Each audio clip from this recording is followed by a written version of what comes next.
Hello everyone, my name is doctor Ranjani Singh and welcome to my channel Abhigyanam. आज के इस video में हम चर्चा करेंगे behaviouristic approach of learning theories. कोई भी थियरीज को पढ़ने के पहले वो किस अप्रोच से रिलेटेड है ये जानना ज़रूरी है।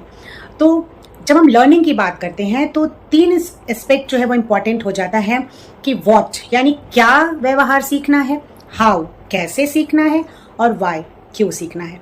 यानी अगर हम पढ़ रहे हैं तो क्या पढ़ रहे हैं, मैथ्स पढ़ रहे हैं तो उसमें क्या पढ़ रहे हैं, एडिशन पढ़ रहे हैं, सब्सट्रैक्शन पढ़ रहे हैं, कैसे पढ़ रहे हैं, एबेकस के थ्रू पढ़ रहे हैं या फिर टीचर समझा रही है ट्यूशन में पढ़ रहे हैं या सेल्फ स्टडी के थ्रू पढ़ रहे हैं, और क्यों पढ़ रहे हैं, ताकि अपने बिहेवियर में मॉडिफिकेशन लाए जा सके, एडवांसमेंट लाए जा सके।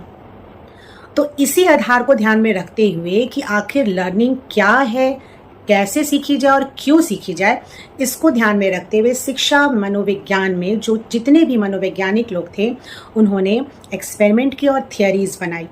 इस आधार पे बेसिकली दो क्लासिफिकेशन है। पहला है बिहेवियरल एसोसिएशनिस्ट थियरीज, जिसको स्टिमुलस रिस्पॉन्स थियरी भी कहते हैं, और दूसरा है कॉग्निटिव ऑर्गेनाइजेशनल थियरी। जो बिहेवियरल एसोसिएशनिस्ट थियरी है, जिसको स्टिमुलस रिस्पॉन्स थियरी है, उसमें मानना है कि जो लर्निंग है वो कैसे होती है। तो स्टिमुलस और रिस्पॉन्स के बीच जब बॉन्डिंग होता है, एसोसिएशन होता है, तो लर्निंग होती है, यानी व्यवहार में बदलाव होता है। जैसे सुबह में जब हम अलार्म बजाते हैं, चाहे वो मोबाइल में लगाए हो या घड़ी में लगाए हो, तो अलार्म के बजते ही हम उठते हैं और बिस्तर से नीचे उतर जाते हैं। तो ये क्या है? स्टिमुलस रिस्पॉन्स है। अलार्म क्या है? स्टिमुलस है। दूसरा एग्जाम्पल दे सकते हैं कि घर में जब बच्चे छोटे होते हैं, स्कूल जाने वाले होते हैं, तो प्रायः उनकी मदर या फिर ये ग्रैंड मदर, नाना नानी, दादा दादी, जो भी उनके परिवार में हैं, वो उन्हें सुबह उठाते हैं। तो बच्चे उनकी आवाज़ से उठते हैं। ठीक है, उनको लगता है कि वो जब तक उठाएंगे नहीं तब तक वो उठेंगे नहीं। तो स्टिमुलस यहाँ पे उनकी मदर, ग्रैंड मदर, फादर या ग्रैंड पेरेंट्स हो सकते हैं। अगर हम रोड पे चलते हैं, ट्रैफिक लाइट जो है वो हमको डायरेक्शन देता है, रेड लाइट जैसे जलता है हम रुक जाते हैं, ग्रीन लाइट हम आगे बढ़ जाते हैं। तो ये स्टिमुलस है जो हमको रिस्पॉन्स करा रहा है। तो स्टिमुलस रिस्पॉन्स थियरी क्या कहता है कि जब भी हमारे समक्ष कोई कंडीशन आता है, कोई प्रॉब्लम आता है, तो हम डिफरेंट रिस्पॉन्सेज करते हैं, R1, R2, R3, R4। तो जिस भी रिस्पॉन्स के साथ उस पर्टिकुलर स्टिमुलस का बॉन्डिंग हो जाता है, यानी कि उस स्टिमुलस के लिए जो मैंने अनुक्रिया की, जो रिस्पॉन्स की, उसके साथ उसका संबंध स्थापित हो जाता है, तो बार बार जब वो स्टिमुलस हमारे समक्ष आता है तो हम उस स्टिमुलस के लिए वही रिस्पॉन्स करते हैं। अब घर में जब अच्छा खाना बनता है तो स्मेल आता है, तो स्मेल से ही मुझे भूख लग जाती है हम लोगों को। क्लासरूम में टीचर जो है क्वेश्चन पूछते हैं और हम लोग हैंड रेज करते हैं। तो क्वेश्चन पूछना, फूड का जो स्मेल है, वो सब क्या है? स्टिमुलस है। तो जब बार बार ये चीज़ें होते रहती है तो वो हमारे समझ जब भी कंडीशन आता है तो हम वही रिस्पॉन्स करते हैं।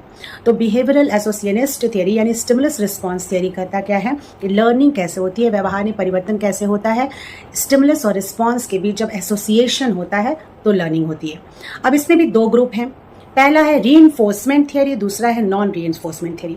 यानी कि मनोवैज्ञानिकों ने इसमें भी वर्गीकरण किया, कहा कि जो स्टिमुलस रिस्पॉन्स थियरी है उसमें पुनर्बलन के द्वारा हम किसी भी बिहेवियर को मोल्ड कर सकते हैं। इसके जो समर्थक थे थॉर्नडाइक थे, स्किनर, पैवलॉक, हल, मिलर। दूसरा जो ग्रुप है नॉन रीइंफोर्समेंट थियरी, कहते हैं कि ज़रूरी नहीं है कि पुनर्बलन से ही ऐसा बॉन्डिंग किया जा सके, बल्कि जितनी बार समीपता आती है, फ्रीक्वेंसी बार बार जो आती रहती है, यानी कि स्टिमुलस रिस्पॉन्स जो है बार बार होते रहता है, तो बॉन्डिंग मजबूत होती है और सीखने की प्रक्रिया भी बढ़ती है।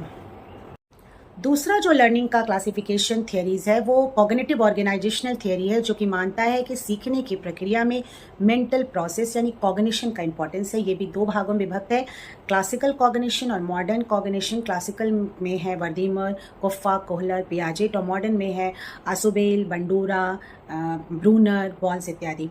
इस वीडियो में हम बेसिकली बिहेवियरिस्टिक अप्रोच की बात कर रहे हैं। तो बिहेवियरिस्टिक अप्रोच के अकॉर्डिंगली क्या क्या फीचर्स होते हैं, सीखने की प्रक्रिया में कौन कौन से एजम्पशंस होने चाहिए।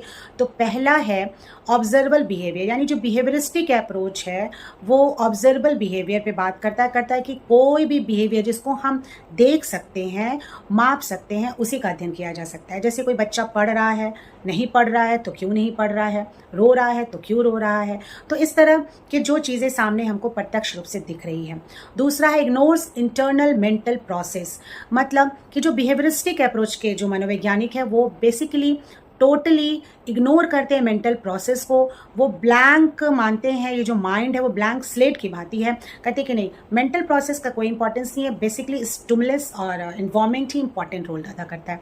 तीसरा जो फीचर्स है लर्निंग बाय कंडीशनिंग, उनका मानना है कि कंडीशनिंग से जो व्यवहार को मोल्ड किया जाता है, कंडीशनिंग यानी कि एसआर एसोसिएशन, स्टिमुलस और रिस्पॉन्स के बीच जब हम बॉन्डिंग करते हैं। अब उन्होंने दो प्रकार के कंडीशनिंग की बात की, क्लासिकल कंडीशनिंग और ऑपरेंट कंडीशनिंग। क्लासिकल कंडीशनिंग जिसमें कि नेचुरल स्टिमुलस के साथ जो नेचुरल रिस्पॉन्स होते हैं, अगर हम उस नेचुरल स्टिमुलस के साथ आर्टिफिशियल स्टिमुलस को जोड़ते हैं और बार बार उसके समक्ष प्रेजेंट करते हैं, तो जो रिस्पॉन्स नेचुरल स्टिमुलस के साथ होता है वही रिस्पॉन्स आर्टिफिशियल स्टिमुलस के साथ ही होता है, जैसे कि पैवलोक ने किया।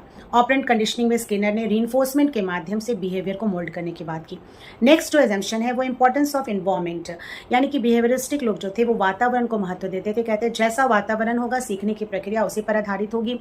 अगर क्लासरूम के बाहर बहुत शोर है तो वो सीखने की प्रक्रिया में ऑब्स्टिकल्स कर सकता है। घर का वातावरण अच्छा नहीं है तो बच्चों के मानसिक विकास पर उसका प्रभाव पड़ता है। नेक्स्ट जो एजम्पशन है वो रीइंफोर्समेंट एंड पनिशमेंट, यानी कि ये जो बिहेवियरिस्टिक अप्रोच है वो प्रोत्साहन और दंड के आधार पे व्यवहार के मॉडिफिकेशन की बात करता है। कहता है कि हर एक अच्छे व्यवहार के बाद अगर हम रीइंफोर्स करते हैं तो व्यवहार बूस्टअप करता है, और हर एक व्यवहार जो कि गलत है जिसको हमको खत्म करना है तो अगर हम उसको पनिशमेंट के द्वारा रोक सकते हैं। Next mechanical learning trial and error, इसमें थॉर्नडाइक की बात कर सकते हैं कि जिस तरह से थॉर्नडाइक ने कहा कि जो सीखने की प्रक्रिया में प्रयत्न और भूल का इंपॉर्टेंस होता है, यानी कि जितनी बार हम प्रयत्न करेंगे भूल होंगी, फिर हम प्रयत्न करेंगे और इस तरीके से लास्ट में हम उस बिहेवियर को सीख जाएंगे। जैसे बच्चा साइकिल चलाना अगर सीख रहा है, गिरता है फिर उठता है, लेकिन वो अंत में साइकिल चलाना सीख जाता है। और उसके बाद साइंटिफिक एंड ऑब्जेक्टिव स्टडी, यानी जो बिहेवियरिस्टिक लोग जो थे वो साइंटिफिक और ये ऑब्जेक्टिव स्टडी पे बल देते थे। वो लेबोरेटरी में एक्सपेरिमेंट करते थे कंट्रोल्ड सिचुएशन में, ताकि ऑब्जेक्टिविटी बनी रहे, और वो किसी भी जानवर पे एक्सपेरिमेंट करते थे और बाद में उसका जनरलाइजेशन करते थे। तो बिहेवियरिस्टिक लोग जो थे वो साइंटिफिक स्टडी पे ज़्यादा बल देते थे।